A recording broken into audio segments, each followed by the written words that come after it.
Hari ini kita bersekutu bersama memasuki bulan keluarga tahun 2020.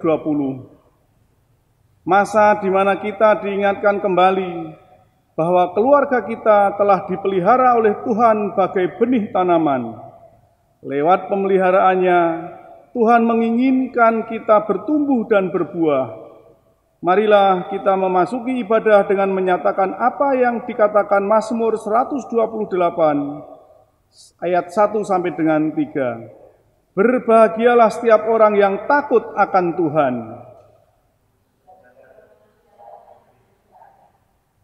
Apabila engkau memakan hasil jerih payah tanganmu, istrimu akan menjadi seperti pohon anggur yang subur. Anak-anakmu seperti tunas pohon zaitun.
Ibadah minggu ini berlangsung dalam nama Allah Bapa, Putra, dan Roh Kudus.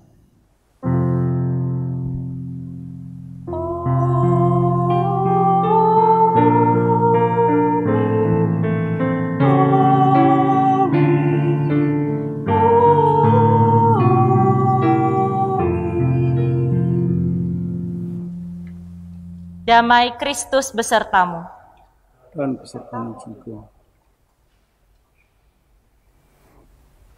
Saudara yang dikasihi Tuhan, hari ini kita memasuki minggu pertama bulan keluarga 2020. Melalui tema ibadah Sirami dengan Cinta, setiap keluarga diharap memahami rengkuan kasih Allah dan bagaimana sesungguhnya Tuhan memandang umat secara khusus, yaitu keluarga sebagai kebun anggurnya. Dengan demikian, kita sebagai keluarga pun berupaya untuk dapat menyirami kehidupan keluarga kita dengan cinta. Kita pun belajar untuk menyadari bahwa keluarga sesungguhnya bukanlah milik kita sendiri, melainkan kebun anggur Tuhan yang dipercaya kepada kita sebagai penggarapnya. Syukur kita atas pemeliharaan Tuhan juga ditunjukkan dalam perjamuan kudus yang akan dilayankan pada hari ini. Mari arahkan hati dan pikiran kita hanya kepadanya.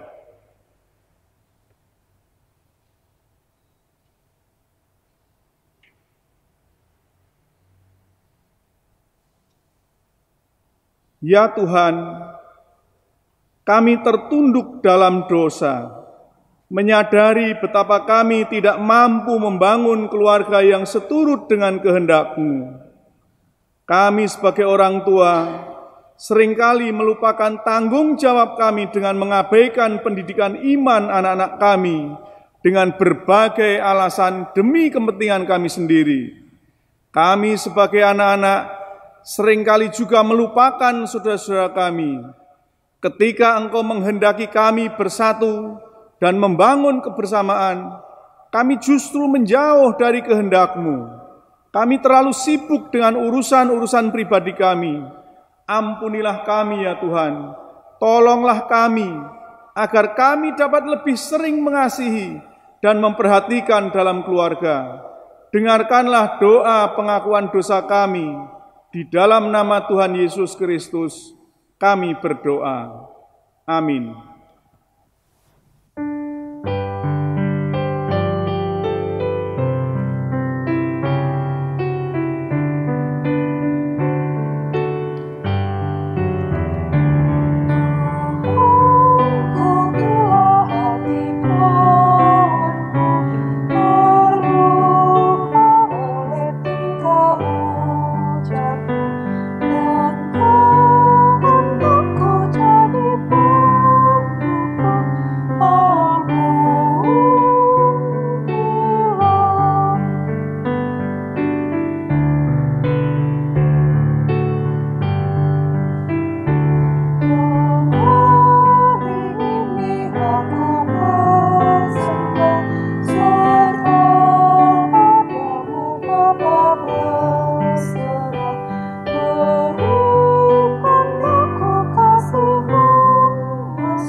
Di dalam Kristus engkau diampuni. Di dalam Kristus engkau juga diampuni. Karena itu nasihatilah seorang akan yang lain dan saling membangunlah kamu seperti yang memang kamu lakukan. Demikianlah berita anugerah dari Tuhan. Syukur pada Allah.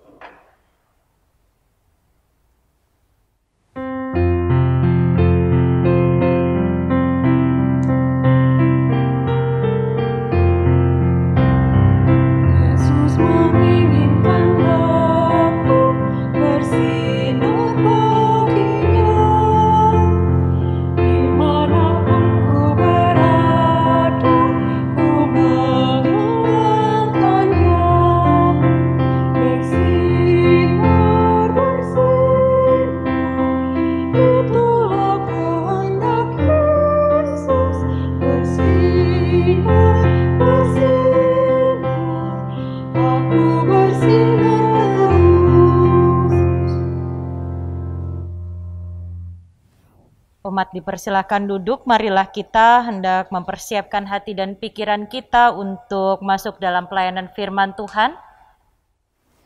Dan kita bersatu di dalam doa. Tuhan, dalam keterbatasan kami manusia, dengan rendah hati kami datang ke hadirat-Mu, melalui kediaman kami masing-masing dan kerinduan yang kami miliki, kami berjumpa dalam ibadah ini. Dengan keagungan dan kekuasaan Engkau, kami meyakini bahwa Engkau hadir dalam hidup kami. Ya Roh Kudus, berkatilah kami. Ketika kami membaca akan firman-Mu melalui Alkitab ini, merenungkan setiap kata demi kata, kiranya bukan hanya kami hafal, bukan hanya kami terima melalui pendengaran, melainkan kami tanamkan dalam hati dan pikiran kami, serta kami wujud nyatakan dalam kehidupan kami bersama, terkhusus bersama dengan keluarga terkasih kami. Kami mengaku dan kami berdoa kepadamu dalam nama Tuhan Yesus Kristus. Amin.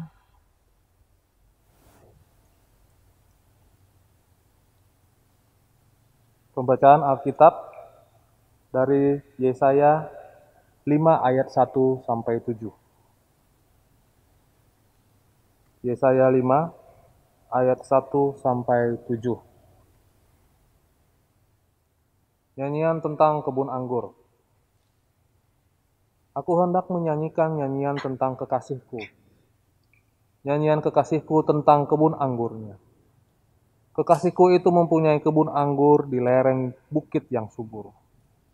Ia mencangkulnya dan membuang batu-batunya dan menanaminya dengan pokok anggur pilihan.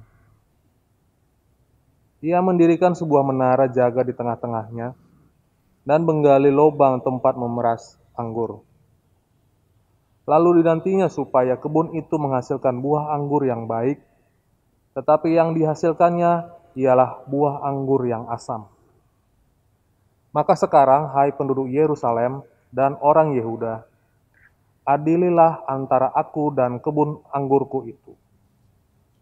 Apatah lagi yang harus diperbuat untuk kebun anggurku itu, yang belum kuperbuat kepadanya? Aku menanti supaya dihasilkannya buah anggur yang baik. Mengapa yang dihasilkannya hanya buah anggur yang asam? Maka sekarang, aku mau memberitahukan kepadamu apa yang hendak kulakukan kepada kebun anggurku itu. Aku akan menebang pagar durinya, sehingga kebun itu dimakan habis, dan melanda temboknya, sehingga kebun itu diinjak-injak. Aku akan membuatnya ditumbuhi semak-semak, tidak dirantingi dan tidak disiangi, sehingga tumbuh putri malu dan rumput. Aku akan memerintahkan awan-awan supaya jangan diturunkannya hujan ke atasnya. Sebab kebun anggur Tuhan semesta alam ialah kaum Israel, dan orang Yehuda ialah tanaman-tanaman kegemarannya. Dinantinya keadilan, tetapi hanya ada kelaliman. Dinantinya kebenaran, tetapi hanya ada keonaran. Demikianlah sabda Tuhan.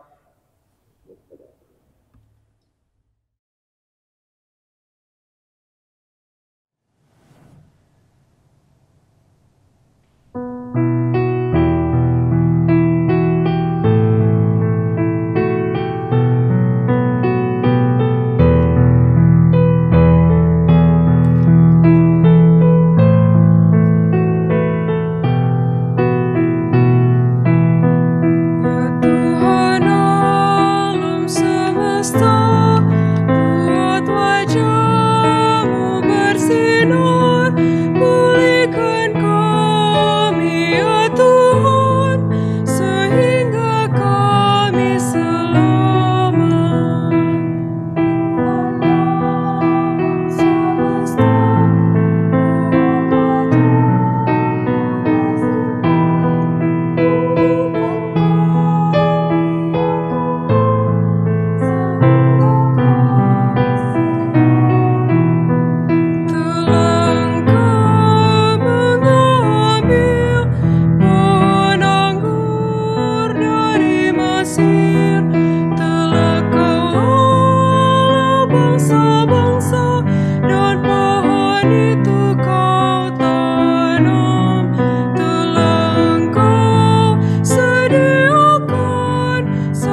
Bacaan kedua diambil dari Filipi 3 ayat 4 sampai dengan 14.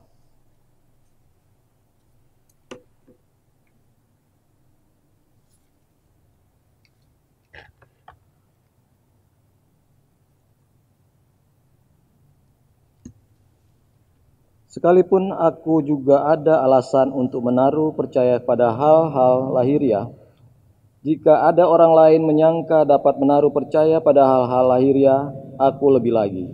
Disunat pada hari ke-8 dari bangsa Israel, dari suku Benyamin, orang Ibrani asli, tentang pendirian terhadap hukum Taurat, aku orang Farisi. Tentang kegiatan, aku penganiaya jemaat, tentang kebenaran dalam mentaati hukum Taurat, aku tidak bercacat.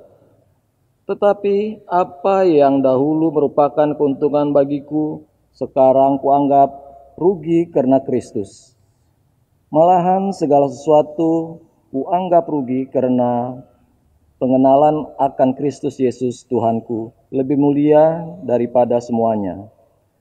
Oleh karena Dialah, aku tetap melepaskan semua itu dan menganggap sampah supaya aku memperoleh Kristus dan berada dalam Dia dengan kebenaranku sendiri karena mentaati hukum Taurat, melainkan dengan kebenaran karena kepercayaan kepada Kristus, yaitu kebenaran yang Allah anugerahkan berdasarkan kepercayaan yang kukendaki ialah mengenal Dia dan kuasa kebangkitannya dan persekutuan dalam penderitaannya, di mana aku menjadi serupa dengan Dia dalam kematiannya, supaya aku akhirnya memperoleh kebangkitan dari orang mati. Bukan seolah-olah aku telah memperoleh hal ini atau telah sempurna, melainkan aku mengejarnya, kalau aku dapat juga menangkapnya, karena aku pun telah ditangkap oleh Kristus Yesus. Saudara-saudara, aku sendiri tidak menganggap bahwa aku telah menangkapnya, tetapi ini yang kulakukan. Aku melupakan apa yang telah di belakangku dan mengarahkan diriku kepada apa di hadapanku, dan berlari-lari kepada tujuan untuk memperoleh hadiah, yaitu panggilan surgawi dari Allah dalam Kristus Yesus. Demikian sabda Tuhan.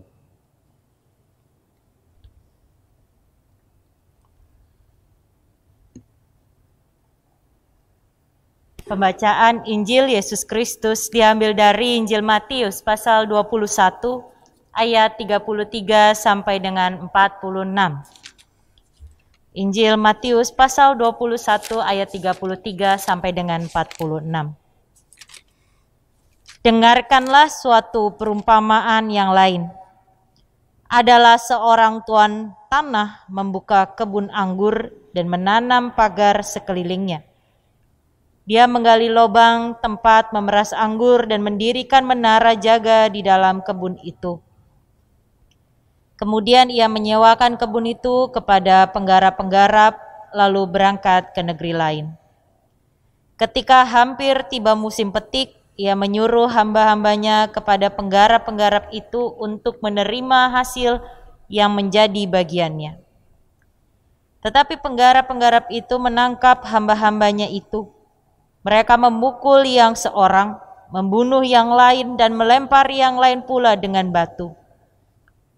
Kemudian Tuhan itu menyuruh pula hamba-hamba yang lain, lebih banyak daripada yang semula. Tetapi mereka pun diperlakukan sama seperti kawan-kawan mereka. Akhirnya ia menyuruh anaknya kepada mereka. Katanya, "Anakku, akan mereka segani." Tetapi ketika penggarap-penggarap itu melihat anaknya itu, mereka berkata seorang kepada yang lain, "Ia adalah ahli waris, mari kita bunuh dia, supaya warisannya menjadi milik kita." Mereka menangkapnya dan melemparkannya keluar kebun anggur itu lalu membunuhnya. Maka apabila tuan kebun anggur itu datang, apakah yang akan dilakukannya dengan penggarap-penggarap itu? Kata mereka kepadanya, "Ia akan membinasakan orang-orang jahat itu dan kebun anggurnya akan disewakannya kepada penggarap-penggarap lain yang akan menyerahkan hasilnya kepadanya pada waktunya. Kata Yesus kepada mereka, "Belum pernahkah kamu baca dalam kitab suci? Batu yang dibuang oleh tukang-tukang bangunan telah menjadi batu penjuru. Hal itu terjadi dari pihak Tuhan, suatu perbuatan ajaib di mata kita. Sebab itu aku berkata kepadamu bahwa kerajaan Allah akan diambil daripadamu dan akan diberikan kepada suatu bangsa yang akan menghasilkan buah kerajaan itu. Dan barang siapa jatuh ke atas batu itu, ia akan hancur, dan barang siapa ditimpa batu itu, ia akan remuk." Ketika imam-imam kepala dan orang-orang Farisi mendengar perumpamaan-perumpamaan Yesus, mereka mengerti bahwa merekalah yang dimaksudkannya. Dan mereka berusaha untuk menangkap dia. Tetapi mereka takut kepada orang banyak, karena orang banyak itu menganggap dia nabi. Demikianlah Injil Yesus Kristus. Yang berbahagia ialah setiap kita yang mendengarkan firman Tuhan dan yang memeliharanya. Haleluya.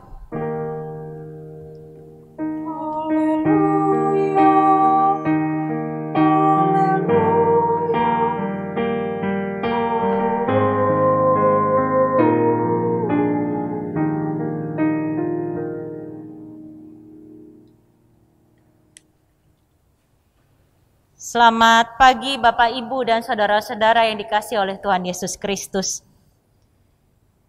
Selama pandemi ini, selain kebosanan yang terjadi akibat di rumah saja, ternyata dampak lainnya adalah angka perceraian yang meningkat. Ada salah satu video yang beredar di laman sosial media yang menggambarkan adanya antrian panjang di suatu tempat. Antrian tersebut bukanlah antrian mengambil sembako, melainkan antrian pengajuan perceraian di pengadilan agama, tepatnya di Pengadilan Agama Soreang, Bandung. Dilansir dalam laman Vice, Pengadilan Agama Soreang mencatat tingkat perceraian di Kabupaten Bandung menjadi sangat tinggi selama pandemi. Mei kemarin, Pengadilan Agama sampai harus menutup pendaftaran selama 2 minggu berturut-turut karena kasus yang membludak. Pada Juni 2020, paling tidak ada 1012 gugatan cerai, melampaui rata per bulan yang berkisar biasanya 700 hingga 800 kasus. Pada bulan Juli 2020, angka naik lagi menjadi 1102 perkara. Dan per 24 Agustus 2020, sudah ada 592 gugatan yang kembali masuk ke Pengadilan Agama Soreang dan diprediksi akan terus bertambah.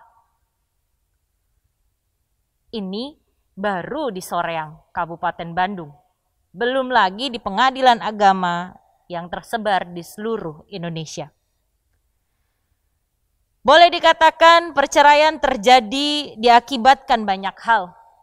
Namun, pada dasarnya seringkali alasan yang dipakai adalah tidak ada lagi semangat untuk merawat keutuhan keluarga dengan cinta. Benih cinta yang pada mulanya diagung-agungkan sudah hilang. Bapak, Ibu, dan saudara-saudara yang terkasih dalam Tuhan Yesus Kristus, kehidupan kita ini seumpama benih yang ditanam dan dipelihara hingga berbuah. Demikian juga kehidupan keluarga kita, yang pada mulanya hanya 2 insan manusia yang saling mencinta, memutuskan untuk hidup dalam biduk rumah tangga yang disahkan secara agama dan negara. Lalu kemudian benih itulah yang kemudian ditanam, dirawat, dan akhirnya berubah menjadi sebuah keluarga. Dalam kehidupan pernikahan, hingga cinta tersebut berbuah, hingga memiliki keturunan dan hidup bersama.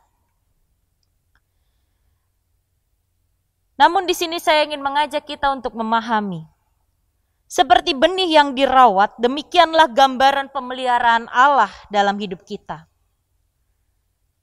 Tentu ketika saya memakai kata gambaran, tidak dapat menjelaskan semua kondisi di dalam kehidupan berkeluarga secara penuh dan utuh. Akan tetapi gambaran tentang benih yang dirawat, dipelihara, hingga berbuah di sini diperlukan untuk menolong kita dalam memahami kehidupan berkeluarga. Alkitab banyak menggunakan gambaran untuk memudahkan kita memahami realita Allah yang tak terjangkau oleh akal manusia. Dan salah satu gambaran yang dipakai untuk menyebut umat Allah adalah dalam kebun anggur atau pohon anggur. Sebagaimana yang kita baca dalam bacaan pada hari ini. Anggur adalah lambang dari kemakmuran dan damai sejahtera. Dan dengan menggambarkan umat Allah sebagai pohon atau kebun anggur, itu berarti kita sedang berbicara kehidupan yang tidak terlepas dari Allah dan pemeliharaannya. Dan dalam pemeliharaan Allah itulah, hidup umat Allah akan penuh dengan damai sejahtera. Seperti petani anggur yang merawat dengan telaten pohon anggurnya. Demikian juga yang sebenarnya Allah lakukan dalam kehidupan kita sebagai umatnya. Di dalam Yesaya menuliskan tentang pemeliharaan itu.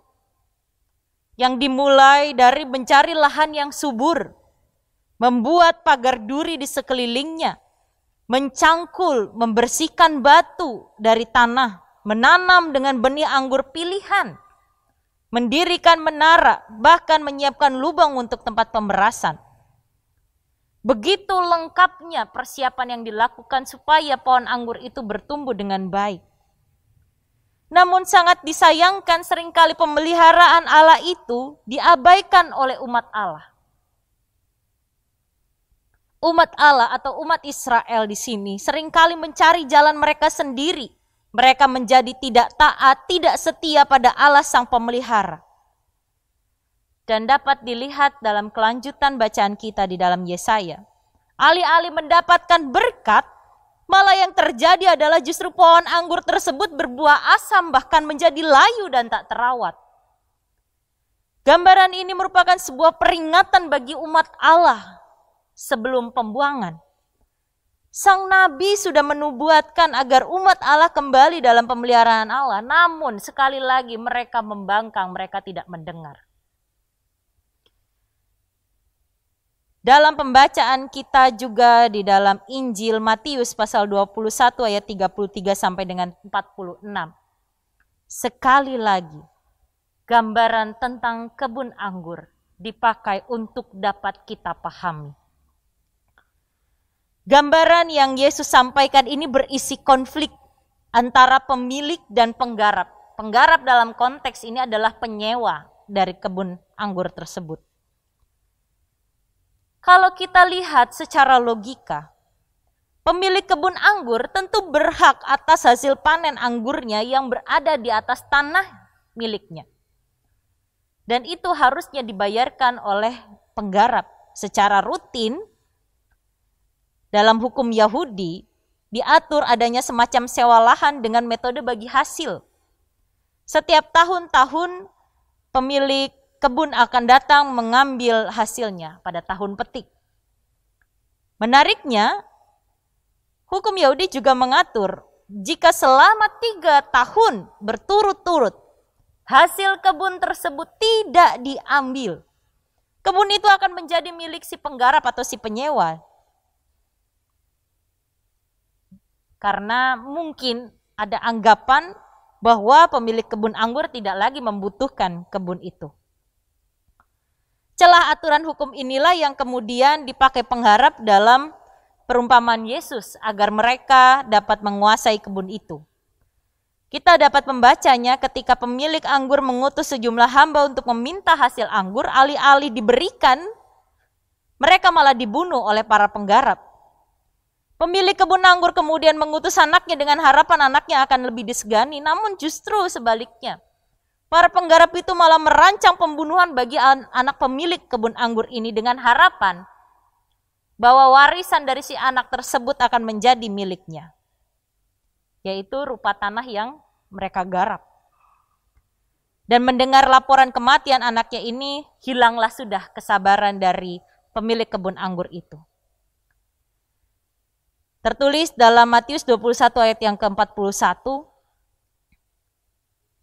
Ia akan datang untuk membinasakan orang-orang jahat itu dan kebun anggurnya akan disewakan kepada penggarap-penggarap yang lain yang akan menyerahkan hasilnya kepadanya waktunya. Dengan panjang Yesus menjelaskan perumpamaan itu. Dan makna perumpamaan itu pun langsung ditangkap oleh imam-imam dan orang-orang Farisi yang ada pada saat itu. Mereka menganggap bahwa dirinya dipercaya sebagai penggarap, namun merasa menjadi pemilik. Itulah sebabnya para nabi utusan Allah, utusan sang pemilik kebun anggur itu mereka bunuh. Lebih dari itu, sang anak pemilik kebun anggur yaitu Yesus Kristus sendiri, yang juga akan mereka bunuh.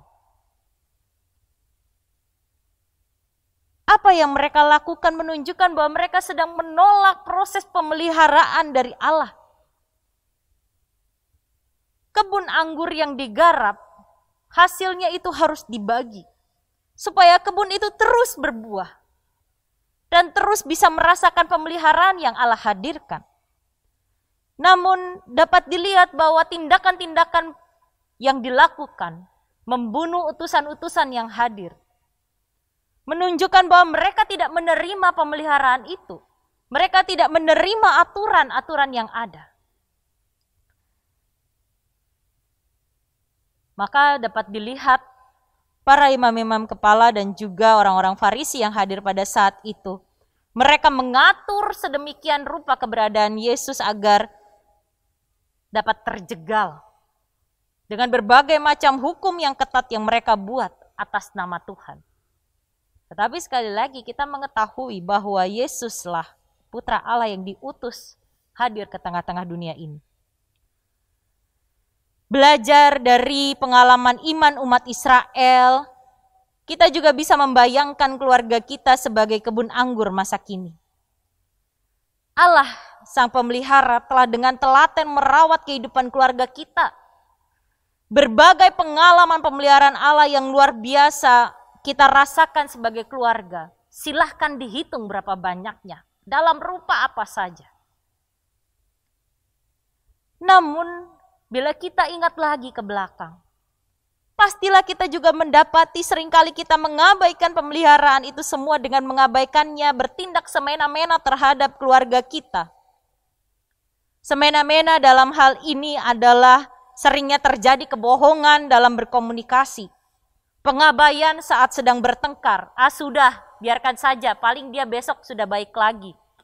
Padahal harusnya kita berusaha untuk memperbaiki kondisi tersebut dengan berbicara bersama-sama.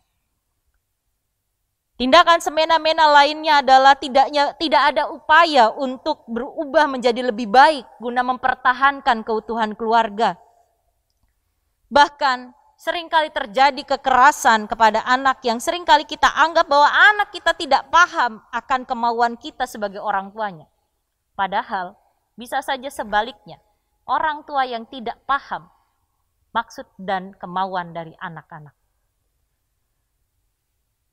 Seperti yang kita lihat beberapa waktu yang lalu, ada seorang ibu memukul keras anaknya dengan gagang sapu berkali-kali, hingga anaknya terjatuh dan mati. Hanya karena satu hal. Si anak susah untuk belajar online. Jangan-jangan kita yang sesungguhnya tidak paham bahwa ketika kita mencintai dan mengasihi keluarga kita harus berusaha menempatkan diri kita menjadi dia. Bagaimana kita menjadi suami kita, bagaimana kita menjadi istri kita, bagaimana kita menjadi anak-anak kita yang sedang mengalami kesulitan di tengah pandemi ini. Perjalanan pemeliharaan Allah dalam kehidupan kita ini begitu panjang dan beragam. Dan sudah sepatutnya kita itu bersyukur. Tindakan bersyukur inilah yang seharusnya kita lakukan, kita tunjukkan. Yaitu berupaya menyirami keluarga kita dengan cinta, seperti yang telah Allah lakukan lebih dahulu. Sirami keluarga dengan cinta, bukan ditunjukkan dengan adanya harta benda yang melimpah, melainkan adanya pengorbanan, seperti apa yang telah Kristus lakukan. Berkurban bagi keluarga adalah seperti memberi perhatian dengan sapaan atau kehadiran fisik kita untuk dia. Dengan pelukan atau pujian, bahkan di tengah keterpurukan anak atau pasangan kita dan kesulitannya. Dengan pertolongan ataupun dengan mendengarkan keluh kesah mereka akan setiap apa yang mereka hadapi. Banyak cara yang dapat kita lakukan guna merawat keluarga yang kita miliki. Dan lakukanlah itu semua dengan cinta.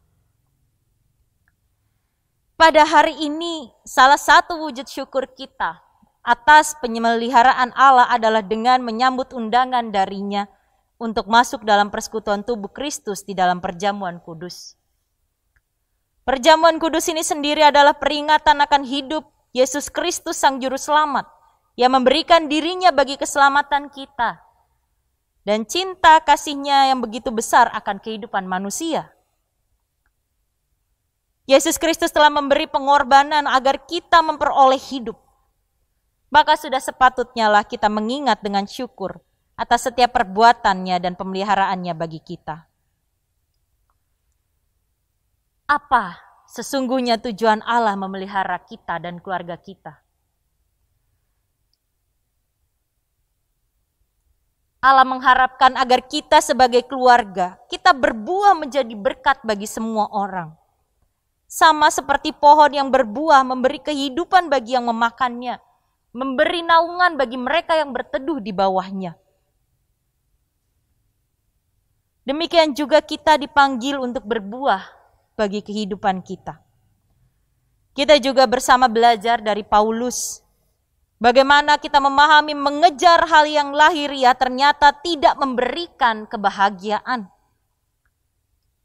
Mengejar harta benda untuk keluarga kita, namun kita tidak hadir bagi keluarga kita. Menghabiskan waktu kita dengan kantor kita dan pekerjaan kita tidak memberi kebahagiaan bagi keluarga kita. Dari situlah sebabnya Paulus mengalami perubahan orientasi hidup setelah mengenal Kristus. Atau lebih tepatnya, Kristuslah yang memperkenalkan diri kepada Paulus. Paulus memang memakai istilah ditangkap. Tetapi itulah yang menjadi titik balik dia berubah menjadi pribadi yang berbeda. Kini Paulus bekerja keras mengejar tujuan hidupnya yang baru, yaitu panggilan sorgawi dari Allah di dalam Yesus Kristus, menjadi pewarta kabar Injil dimanapun ia berada. Pengalaman Paulus tidak kemudian membuat kita menganggap yang lahiriah itu menjadi tidak penting. Penting, tetapi bukan itu yang utama. Bukan itu tujuannya. Bukan itu yang fokus hidup kita. Justru tujuan hidup kita adalah menghadirkan nilai-nilai kerajaan Allah di tengah-tengah keluarga kita dan berbuah dan menjadi berkat bagi sesama. Kiranya di tengah kebosanan dan amarah yang kita alami pada saat ini, kita dituntun untuk dapat menemukan semangat untuk merawat dan menyirami keluarga kita dengan cinta kasih dari Allah, seperti apa yang telah Ia lakukan lebih dahulu. Tuhan memberkati kita. Amin.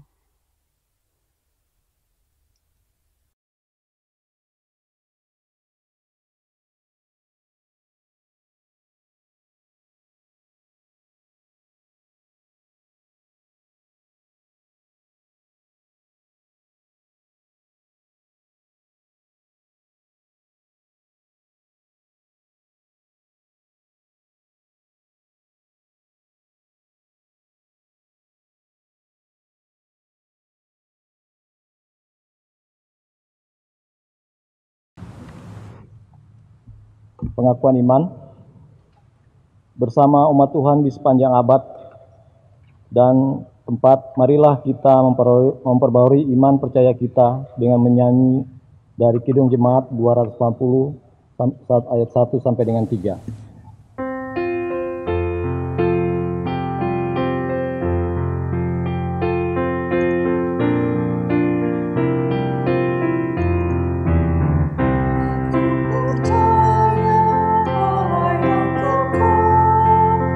Yang oleh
silakan duduk.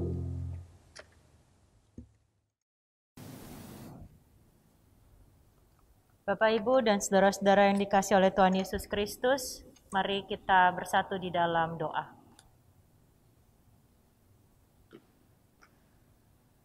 Tuhan Allah Bapa kami, pada saat ini di dalam syafaat ini, kami bersatu hati mengingat untuk setiap orang yang saat ini berjuang dalam kehidupan mereka.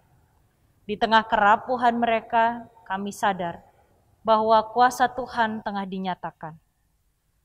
Mereka saat ini mengalami kondisi resesi dengan ekonomi dalam keluarga, usaha mereka, pekerjaan mereka yang harus mereka miliki mungkin mengalami kondisi yang terhambat. Semua diakibatkan karena pandemi COVID-19. Namun di dalam syafaat ini kami mau berdoa ya Tuhan, kiranya Engkau boleh hadir memeluk mereka, menolong mereka, agar mereka boleh terus melanjutkan kehidupan dengan pengharapan yang penuh dan utuh kepada Engkau. Setiap usaha mereka yang hendak mereka mulai, kiranya Engkau boleh berkati ya Tuhan, supaya boleh menjadi berkat bagi keluarga mereka atau bahkan bagi orang lain. Kami juga berdoa, mengingat untuk saudara-saudara kami, mereka yang sedang sakit, mereka yang harus berjuang dengan sakit penyakit mereka yang membutuhkan pertolongan cinta kasih-Mu ya Bapa. Kami mengingat untuk para oma dan opa yang berusia lanjut, yang membutuhkan semangat di dalam menghidupi keseharian mereka, kejenuhan bahkan kerinduan untuk berkumpul bersama dengan sesama usia lanjut. Kami berdoa agar mereka boleh tetap sehat, agar mereka boleh terus menunjukkan cinta kasih Tuhan dan menjadi berkat bagi semua pihak. Tuhan berkati juga untuk Opa Yopi De Fretes, Ibu Sumartini Sihite, Opung Tiominar Silaban, Ibu Lorenza Dino, bahkan juga Opa Edi Mulyono. Kiranya Engkau boleh menjaga dan melindungi mereka selalu, serta setiap orang yang pada saat ini dengan doa mereka membutuhkan dukungan. Kami pun turut mengingat untuk Ibu Aurelia, Bapak Budiman Gultom, dan juga setiap saudara kami yang sedang berada dalam masa pemulihan. Untuk Bapak Hasudungan Tambunan, bahkan saudari Zefanya, putri dari Bapak Hasudungan, yang memang harus menjalani proses pengobatan. Kiranya juga pemulihan boleh datang daripada-Mu saja Tuhan. Kami juga berdoa untuk saudara-saudara kami yang harus berjuang akan tubuh mereka melawan virus COVID-19. Kami mendoakan Tuhan agar kehadiran-Mu boleh menjadi semangat mereka. Setiap sapaan, setiap perhatian yang didapatkan boleh menunjukkan cinta kasih Tuhan. Kami terus berdoa bagi gereja-gereja-Mu pada saat ini, yang masih harus menahan untuk dapat beribadah secara langsung di gedung ibadah. Kiranya di tengah pandemi ini, kami sebagai gereja semakin paham, kehadiran Allah bukanlah dibatasi oleh gedung, bukanlah dibatasi oleh perkumpulan kami di dalam gedung ibadah, melainkan dimanapun kami berada, ketika kami tetap beriman, ketika kami tetap mengaku percaya bahwa Engkau itulah juru selamat kami, Engkau hadir bersama-sama dengan kami. Tuhan berkati agar kami pun sebagai bagian dari persekutuan jemaat-Mu GKI Jati Asih boleh terus hidup saling berdampingan satu dengan yang lain, menjaga persekutuan ini tetap utuh, menjaga persekutuan ini terus bertumbuh dan bertambah. Kami yakin dan percaya Tuhan yang menghendaki, Tuhan pula yang akan menuntun dan membimbing kami. Ya Bapa, kami terus mengingat untuk keberadaan saudara-saudara kami sebagai tim medis, sebagai relawan yang harus berjuang dengan kehidupan mereka, merawat orang lain agar mereka boleh hidup. Berkatilah Tuhan, agar para tim medis dan relawan boleh selalu dalam lindungan Tuhan. Dimanapun mereka berada, di dalam menjalankan tugas tanggung jawab mereka, Tuhan berkati. Kami juga berdoa bagi kami pribadi sebagai bagian dari masyarakat Indonesia Berikan kami hikmat, berikan kami ketaatan di dalam menjalankan tugas tanggung jawab kami yang harus menekankan protokol kesehatan, menghentikan kegiatan berkumpul-kumpul, atau bahkan juga melakukan interaksi yang berdekatan. Kiranya Tuhan kami boleh semakin paham di dalam menjaga dan merawat kehidupan dari-Mu. Kiranya kami boleh terus berhikmat.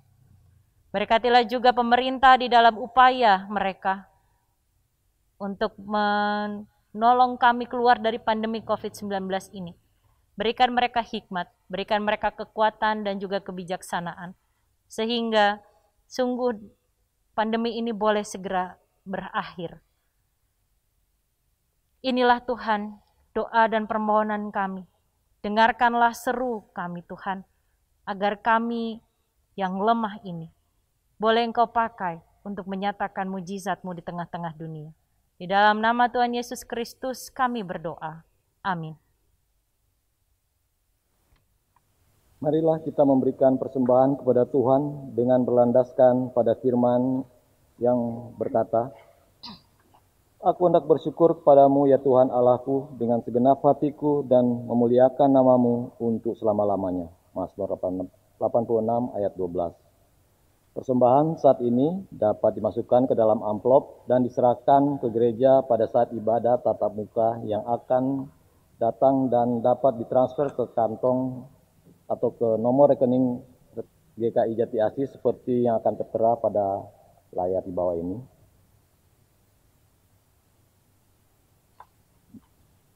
Umat penyanyi dari Kidung Jemaat 302 ayat pertama.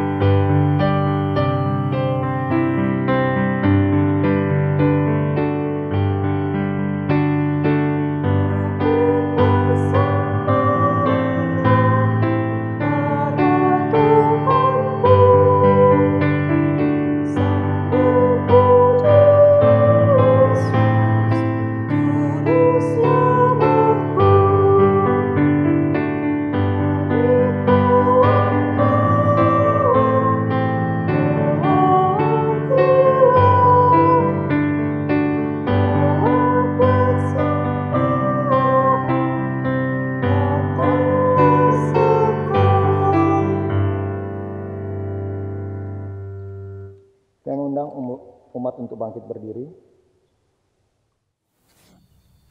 Kita berdoa. Bapa dalam surga, Allah yang penuh kasih dan rahmat, dalam keterbatasan kami, Engkau tetap mengingatkan kami untuk datang mendengarkan firman-Mu dan memberikan persembahan di hari ini. Berkati dan kuduskanlah persembahan kami ini agar dapat dipergunakan dengan sebaik-baiknya bagi perkembangan gereja-Mu di daerah kami. Dalam nama Tuhan Yesus Kristus, doa ini kami naikkan. Amin. Dengan bangkit berdiri kita menyanyikan nyanyian pengutusan, Tuhan Engkaulah hadir. Ku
Rendahkanlah hatimu kepada Tuhan. Jadilah saksi Kristus. Terpujilah Tuhan. Angkatlah hatimu kepada Tuhan dan terimalah berkat-Nya. Kasih karunia dan damai sejahtera dari Allah Bapa kita dan dari Tuhan Yesus Kristus menyertai kamu senantiasa. Amin.